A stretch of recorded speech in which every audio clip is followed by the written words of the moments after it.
Hey there guys, it's Pork Chop. I know it's been 6 months or so since I posted a video here, but I'm on my 4th generator. The 3rd one, I added an oil fill hose, which I'll show you in this new one, and it lasted me 1116 hours. I think the spark thing went out. But anywho, here's the old part number for the Predator 3500. Yes, I have the old box, 63584. They've replaced it with 567 or 20. Unboxing it right now. Look what they added. It's a fuel gauge. I'm pretty sure that's what it is. I just unboxed it. And if you want an easy way to unbox it, cut out the bottom. And then you pull the box up and it comes right out. So I'm going to open this up, see if the canister's still there, see what other little things they added to this thing. Because it's a new part number. They said it's a different warehouse, but apparently it's different because now, as you can see, there's a fuel gauge. That fuel level thing is still there. I usually take that out, but we're going to see. Maybe they actually improved it to how it's supposed to be. Looking at the front of the unit, you still have your electric start, your ESC throttle on. All that looks the same. Now there's a serial number right here etched into the plastic. I can't see it. And it still gives you the kit. The spark plug changer, this battery charger cable for the DC, this screwdriver, and one of those long tube funnels, which I have in the car. But yeah, so far it appears to be the same. I haven't opened it up yet, but let's do that.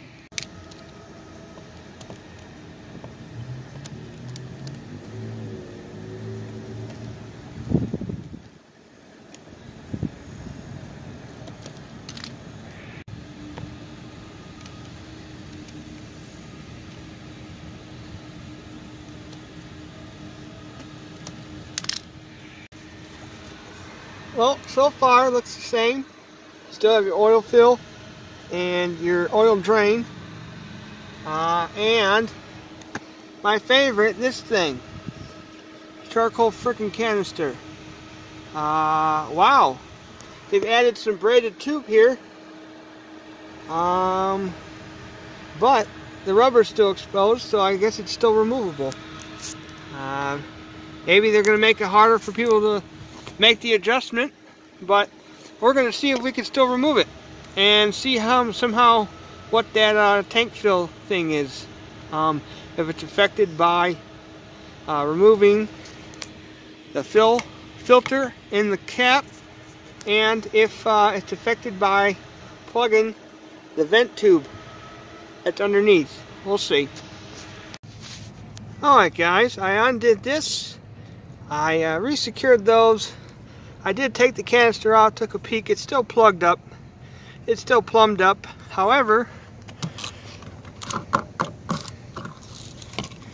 if you take this filter out, you'll notice, if you can see, which you probably can't, because I can barely see on the camera, but that tube seems to be much higher up than it used to be. So, for this first run, since they changed the part number, they changed that, they added this fuel tank indicator. I'm going to run it. I'm going to change the plug with one of those NGK ones. Better plug. Put some oil in it, and I'm going to run it. Start to break it in. I have a battery charger to run for my truck. That is probably use about 450 watts. But I'm going to see how it runs first, because if they added stuff, these tubes look better. They're actually clear. So I'm going to, the filter's there. I checked to see if the air filter's there. I'm going to run it stock other than the spark plug. And I'm going to put my oil drain tube here. That's a new addition. And last time it made oil changes take 5 minutes. And it was pretty simple. and no mess. It can change the oil in literally 5 minutes. Run it hot, turn it off, undo the hose, which I'll show you, and let it all drain out, fill it up with oil, and back up and running in 5-6 minutes tops. You could take longer, but when I needed it to change the oil, needed it to run, that's what happened. Alright, well, I'm going to change the plug and then show you the oil thing, get this sucker running. Of course, I will be removing the spark arrestor, that little screen and the screen inside the tube, because I'm not cleaning it every 100 hours. Plus, it just runs fine. They also added this warning on a new one, because I guess people weren't changing their cleaning the spark arrestor. Maybe campgrounds, you probably should keep it in there, or if you're out west where it's really dry, but for my purposes as a truck driver, I leave it out because it runs, you get a little bit better on the exhaust flow, and I don't have to clean it every 100 hours, which I can easily do, which would be once a week, which is annoying.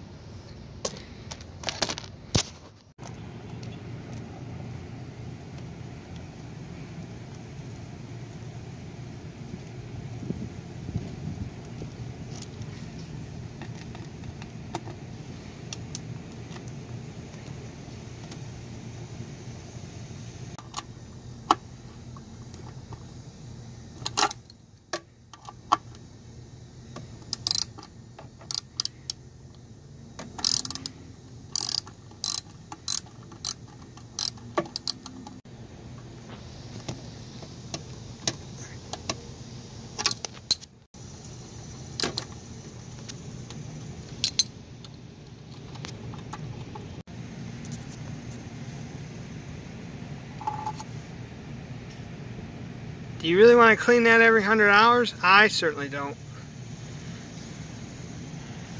And then we leave it like that. Not sure if anything's going to get in the holes, but it'll be fine. Okay guys, this is the oil drain hose I'm talking about. Bought this on Amazon. It is set to fit the Honda EU3000 IS generator. If you look under HON 1010, I'll have to try to put that in the video description, but this is what you plug in. You replace your oil drain bolt with this. If you know how to change your oil, which the drain plug is this thing. Yeah, I'm going to get that installed, show you how I had it configured before. It does help if you could drill out a little section right here so the oil tube can hang a little bit lower.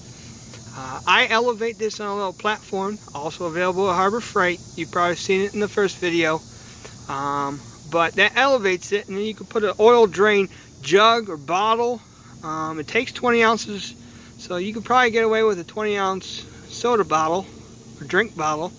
But I have a couple containers that I use, and it easily drains right in. So let's get this installed, get it filled with oil, and I'll show you.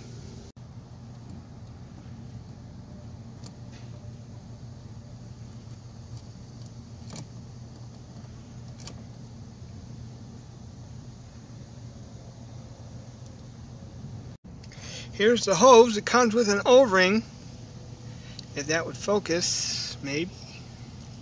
Well, as you can see, there's an O-ring on it, and it screws right in to those threads. It's a little tricky. You're going to have to use some kind of pliers to really secure it. That's what I did last time. That's what I'll do again. But initially it screws in, and then to tighten it down, you're going to have to get some pliers in there. And it's going to be a little difficult to turn, but the last one I couldn't get off when I returned it. So, sorry Harbor Freight. That's the least of your concerns, is that little thing. It's basically the same as this stuck drain oil plug, or oil drain plug. So,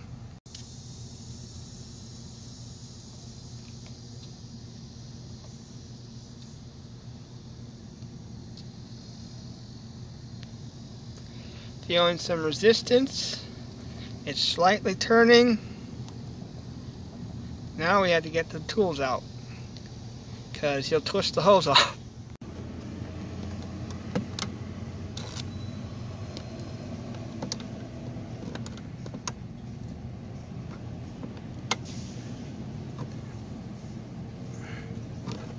Well, I've tried to get that done, tightened down. I'm going to test it, see if it leaks oil, but I think that oil ring really gets it on there. I might tighten this a little bit, but it's difficult to get these in there. So if you have some special tools or some kind of funny wrench that gets in there, God bless you, because I think it's in there, but we'll see. What I typically did on the last one was I kept it up like that somehow, and it comes out pretty easily. You're going to have to use 2 wrenches to get this cap off, but that's how it drains. You can probably tilt it on the side, elevated, but that'll be right in a jug. See how it doesn't have a downward slope really here? And by cutting it, a little groove right there would be great. Harbor Freight, you should think about that. I suppose it's possible to try to loop it down that little crevice for the drain, but I don't think that's going to be possible. Well, maybe. We'll see. Now, for those of you who want a quick oil change, I lean it up on its side to get those funnels in. See my tires? I'm holding it up with my knee right now for demonstration purposes, but you lean it far enough against that, it stays right there. I fill it with the oil. If you can see, the smaller bottle I just keep at 20 ounces. Refill from the big one. Yes, that's Super Tech Full Synthetic from Walmart. Works pretty good, and it's dirt freaking cheap. For the big bottle, it's like $14. So, and that's 5 quarts. You measure out 20 ounces in the small bottle, and you can just keep reusing it. You fill it. Look at those tubes, they're clear. Better than what used to be in here. So maybe they redid the carbs, I don't know, or the jet. So we're going to put some fuel in and get her all started up. But first,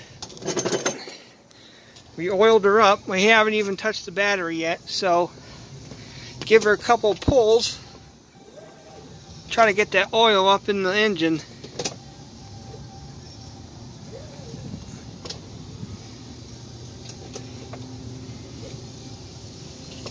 Okay, she's giving us some resistance. So hopefully there's a little bit of oil. And this will be neat to check out. See how that works. The battery still seems the same, and this thing smells brand new. So I really think this is straight off the presses and hasn't sat for much. Been in a warehouse. This is like straight out the presses, shipped from probably China or wherever the hell it was made. They only have 2 warehouses, one in Dillon, South Carolina, the other one in Camarillo, California. So new model number. We're going to see if this actually runs better than it used to. Hopefully they made some improvements so I don't have to remove the charcoal canister. But here's the battery. They give you necessary hardware, and these terminals always seem like a little too short. Like just a little extra give would be great, but you know, if you're unsure what to do, you put the lock washer, you put those little lead ingots inside, and it screws in and connects. You screw it in and the thing comes up and it connects, holds it tight against the terminal. So let's get this done. Okay guys, we're going to keep that fill level thing in there. The only reason why I don't like it is the first time I did it, because I have this one, the old school way of doing things. Not the bullshit ones that don't let you vent any gas and stuff, and they suck.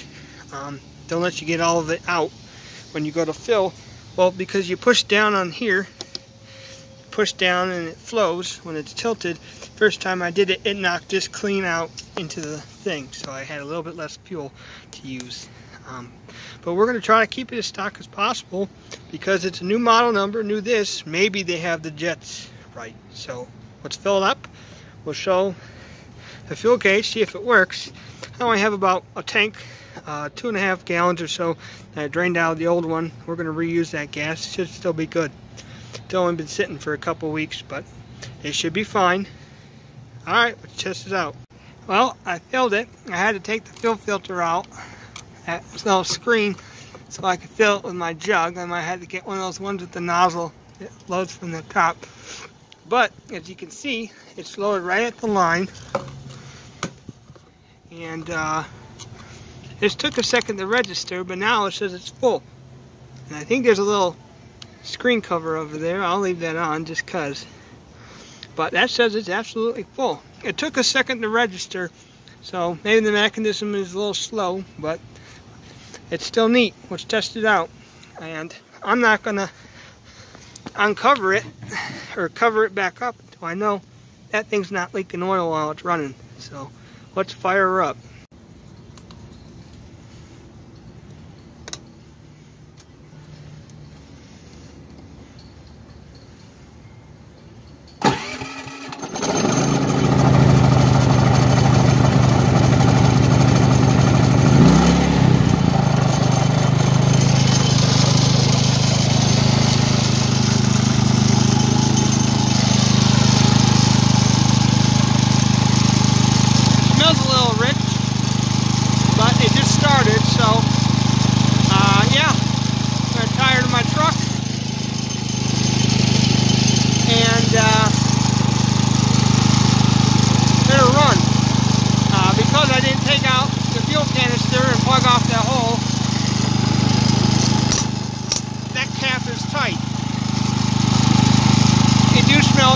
Going a little rich, but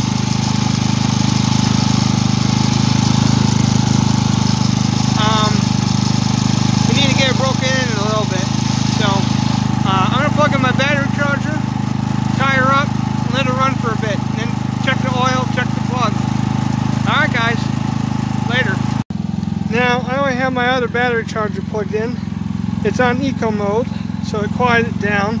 My last one, it didn't really even work off the box, so that one was pretty faulty, but I still made it work. But coming around, I have this battery charger plugged in because it's a better battery charger than my inverter. Probably because it goes to underneath the engine, and in the engine bay there's some jump terminals, and it goes right to the batteries here. As opposed to my inverter, which is underneath the bunk, and it has 15 feet of 1/aught copper welding cable. That will charge at 55 amps maximum, but somehow when the inverter's on, it takes 0.2 off the batteries. This thing I think does a better job charging. It was at 11.8 or 11.7. Truck's been sitting for a week, so it needs charged. But that's the only thing that's plugged in. But the point being that this thing, you can smell it running rich, or at least it was before I plugged that in. So I'm not sure if they actually fixed the problem or not, but I don't even have the oil vent door. Oh, that is smelling rich. Jesus. I don't even have this open. I used to run that open all the time. Didn't even bother closing it. But today in the mail, hopefully, I got one for the Power Horse 3500. That's the one at Northern Tool. Online on Etsy.com. There's a couple of people who 3D printed door covers. I like the one that the one person was offering from in Tennessee, or for the Power Horse one. They're from Tennessee. I like that one better. It was more, I'll show it later, but you know, it as opposed to just a notch right here with a filter shoved in it. Sorry for the wind. It's got notches, so this whole thing's a vent with a filter on the inside. I think that would just be better. But yeah, I'll be back later with maybe another video or just another update to this one. Stay safe out there. Later.